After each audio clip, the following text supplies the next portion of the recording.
Brom Brom Brom, nandito na naman si Machong Brom Brom. Ha ha ha! Hi mama! Ha ha ha! Mga kabrom brom, may nakikita na naman tayong tutulog sa tabi ng kalsada mga kabrom brom.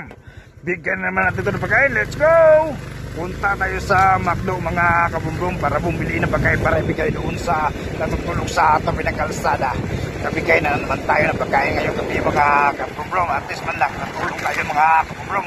Sa ganitong paraan, nakabigay na naman tayo. Let's go mga kabrom brom! Bumili na tayo ng pagkain, let's go!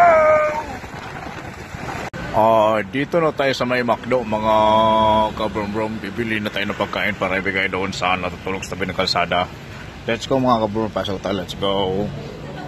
Dito na tayo mga kabrom-brom, bili tayo ng pagkain, let's go. Ito na mga kabrom-brom, nakabili na tayo ng pagkain sa McDo at may 1,000 pesos na pera. Ibigay na natin to kay tatay na natutulog sa tabi ng kalsada, let's go! Let's go mga kabrom-brom, yatin na natin ito pagkain doon sa natutulog sa tabi ng kalsada. Nagtulong na naman tayo ngayong gabi mga kabrom-brom doon sa natutulog sa tabi ng kalsada. Kahit kunti nakabigay tayo ng pagkain sa kanya. At least man lang, katulong tayo mga kabrom-brom.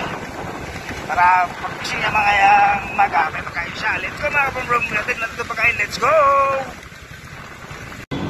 Nandun sa tayo mga kabrom-brom, lapitan natin at ibigay natin itong pagkain at saka 1,000 pesos, let's go.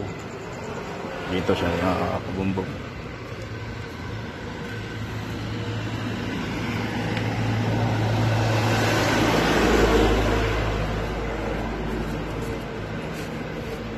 Let's go mga kabumbog. Bigay natin pagkain katatay. Let's go.